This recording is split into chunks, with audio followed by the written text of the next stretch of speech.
Sairam students, let's begin with the today's session of class 8. Today we are going to start with a new chapter of history. History chapter number 7.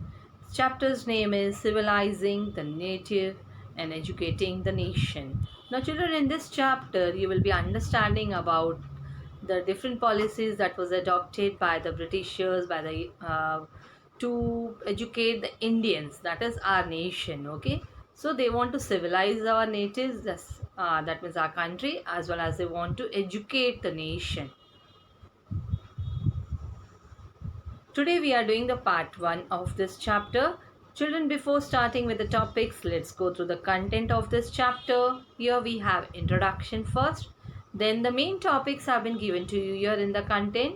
How the British saw education. Okay. In this topic we have the subtopics also that will be related, like the what will be the Britishers perspective for education. What they saw education as. Okay. In our country. And then the next topic, what happened to the local schools, what was the perspective of the Indians towards that education, then the agenda for a national education. These three are the main topics. Under this we will be learning the subtopics also. So let's begin with the introduction first. Here, see, in the earlier chapters, what you have seen, the British rule affected Rajas and Nawabs, right? Even the workers, industries, peasants, tribals, everybody was affected because of the British rule. This is what you have learnt in the previous chapters. Now, children, in this chapter, we will try and understand like what implication it had for the lives of students. Okay, now lives of students means when students are connected, definitely it is connected to the education system, right? So for the British in India wanted not only, see, they already have the territorial control as well as control over the revenues in our country, right? But they also felt that they had a cultural mission also. Now what that cultural mission includes here? See, cultural mission, they want to civilize the people. They want to civilize the natives. Natives means those who are belonging to our country. And even they want to change their customs as well as the values. Okay, so what changes were to be introduced, how they tried to bring the change in the customs and the values, and how they tried to civilize the natives, how were Indians to be educated, civilized, and made into what the Britishers believed were good subjects. The British could find no simple answers to these questions. Okay, so they continued to be debated for many decades. Then finally, how the British saw education, that was decided, and it started in that way. So how the British saw education. Children, in this main topic, you will be covering this given subtopics, that is the tradition of Orientalism, then grave errors of the past, then education for commerce, the demand for moral education.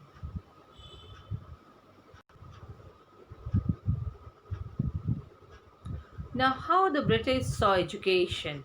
See, let us look at what the British thought and they did, and how some of the ideas of education that we have that now take for granted evolved in the last 200 years.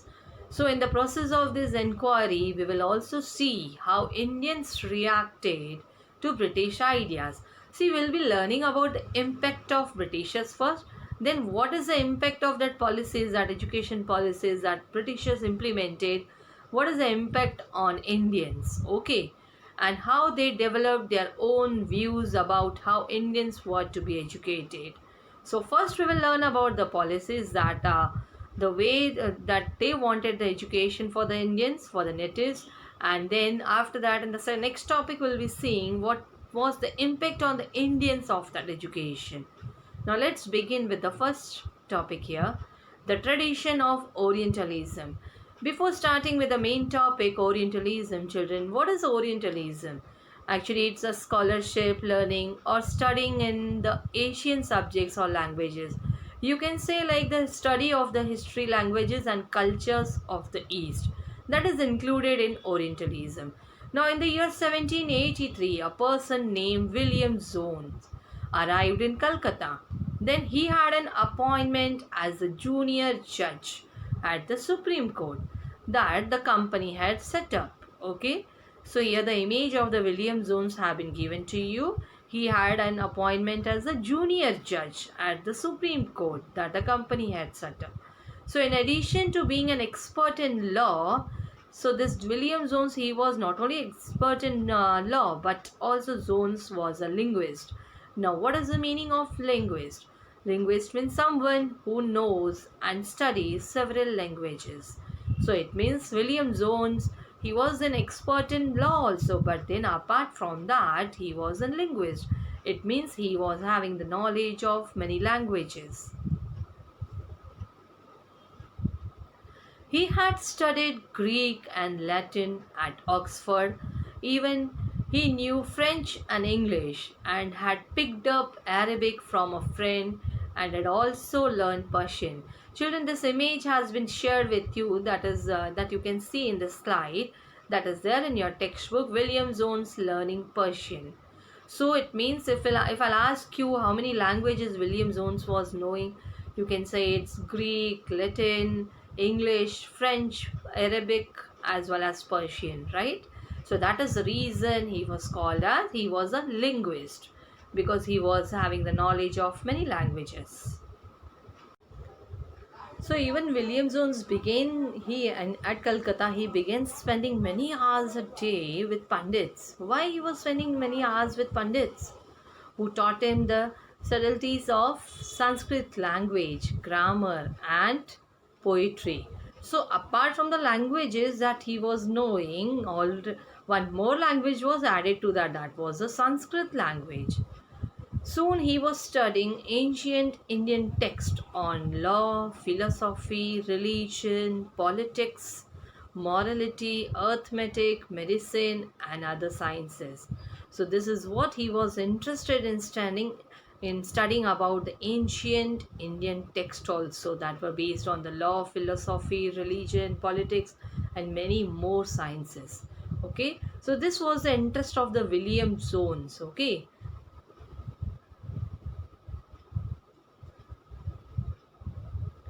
Now, Jones discovered that his interest was shared by many British officials that they were living in Calcutta at that time. So, it was not only the William Jones he was interested in learning that, but he said the Englishmen, like the images have been given to you here, children. Two other Englishmen that were, first one's the Henry Thomas Colebrook. Even he was interested in sharing that the discoveries that the Jones, his interest were also there in that. Okay, as well as the Nathaniel Hallett, even he were also very much interested in doing this. The Henry Thomas Colebrook, he was a scholar of Sanskrit and ancient sacred writings of Hinduism.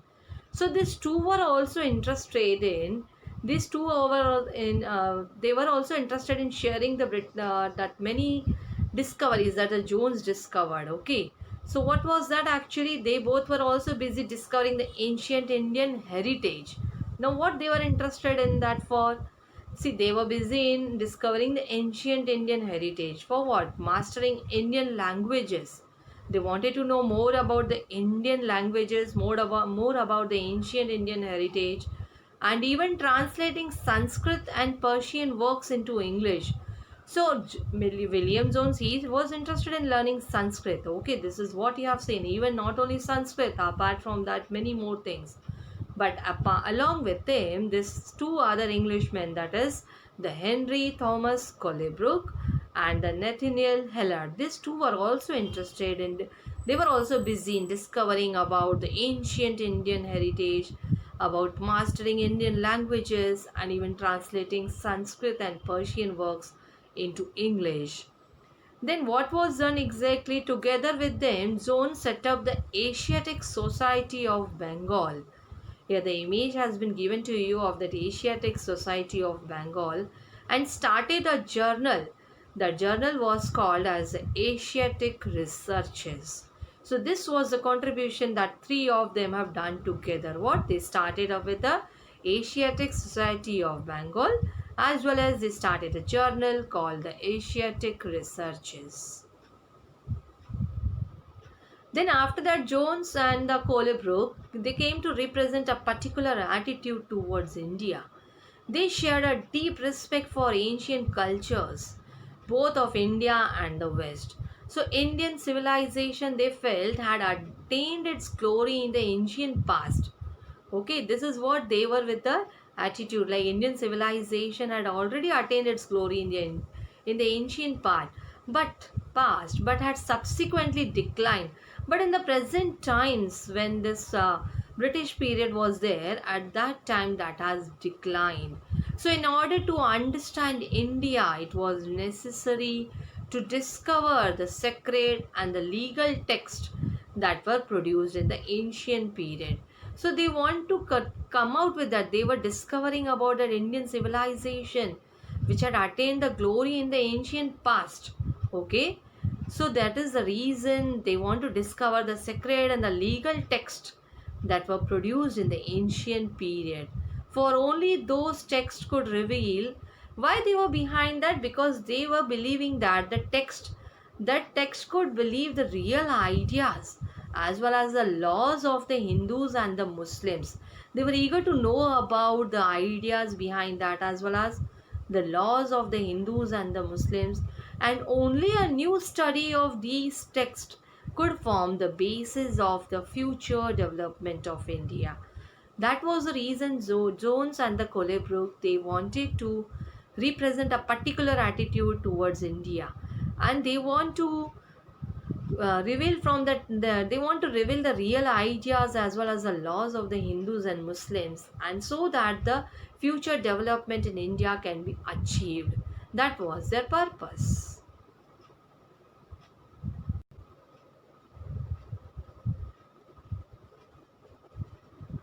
So what they did, so Jones and the Colebrook went about discovering ancient texts, understanding their meaning, translating them, and they were making their findings known to others.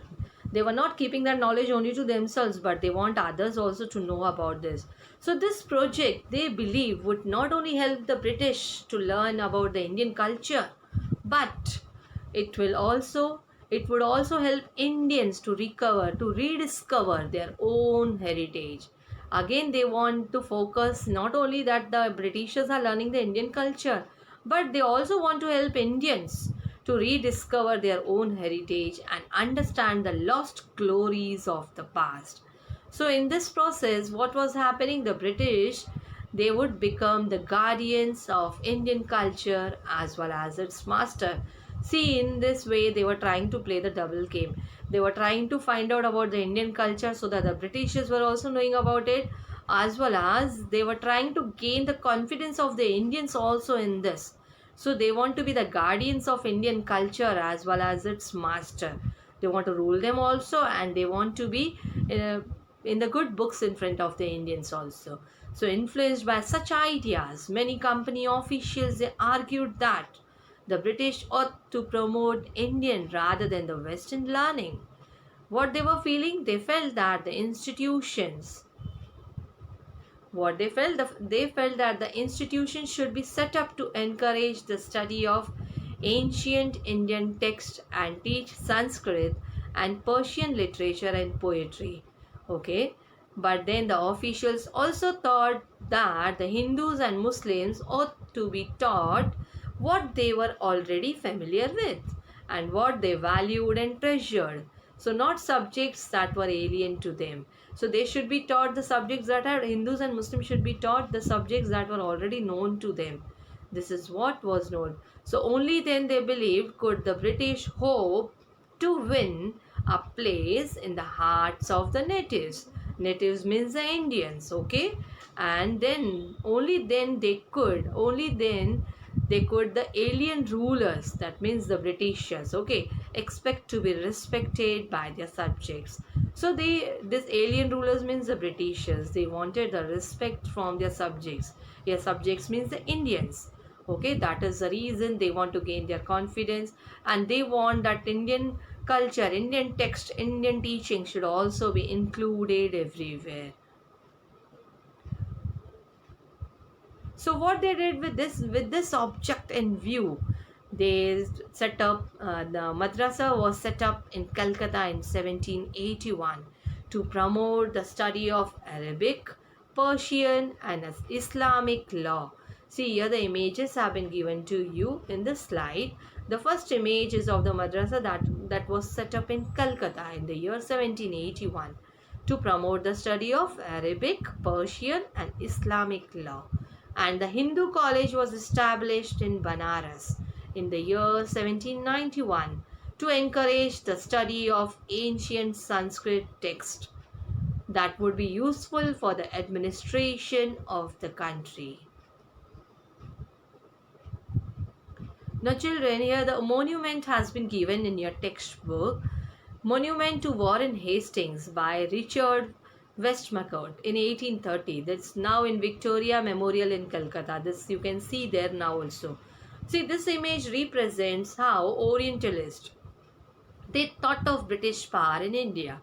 You will notice that the majestic figure of Hastings in the center that you can see, it is an enthusiastic supporter of the Orientalist. Children, you will be understanding about the meaning of Orientalist now. What is that?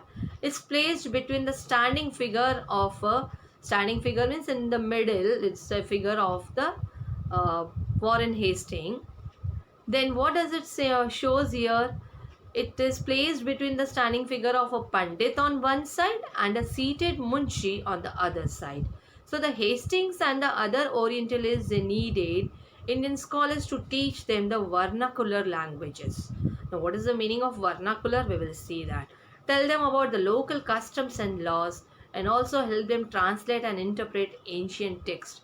So Hastings took the initiative to set up the Calcutta Madrasa and believed that the ancient customs of the country and the Oriental learning ought to be the basis of the British rule in India.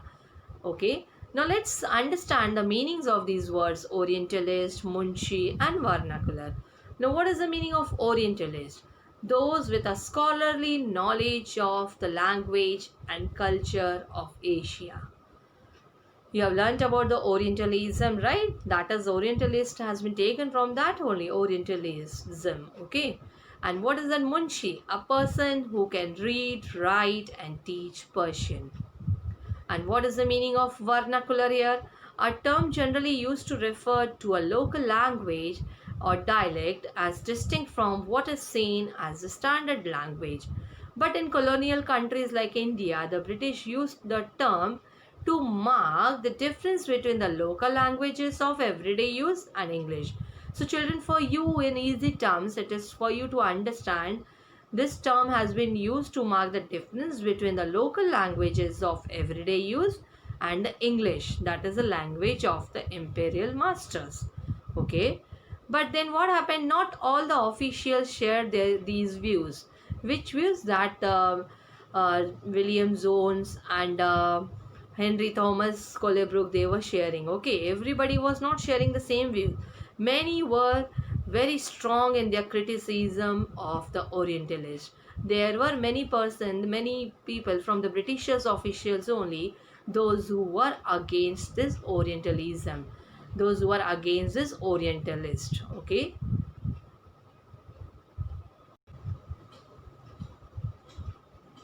So children, in today's session you have seen the introduction, like what was the impact of we have seen here previously in this Britishers they have conquered, they have the control on the territories as well as control over the revenues, but now they felt that they had to civilize the natives as well as they want to change their customs and values. Okay, so that was there in the introduction. The British saw education, we started with this topic. Then in that first topic, the tradition of Orientalism, we learnt about that. In that you learnt about the William Jones. In the year 1783, he was a linguist, right? Then we saw other two were the Englishmen were the Henry Thomas Colebrook and the Nathaniel Hillard. Even these two, they joined the William Jones in discovering the ancient Indian heritage and even mastering Indian languages and translating the Sanskrit and Persian work into English. Okay, so they three work together, right? This is what we have seen with the with keeping that the same object in view, what they did, they set up a madrasa in the year 1781. And in the year 1791 in Banaras, the Hindu college was established, so that the study of the ancient Sanskrit text would be useful for the administration of the country. But then we will see in the next lecture about the grave errors of the East. The criticism of the Orientalists will be learning about that. Those who are not ready to share these views, those who are not agreeing to the views of these Englishmen, we will be learning in the next session. So take care, children. See you in the next session.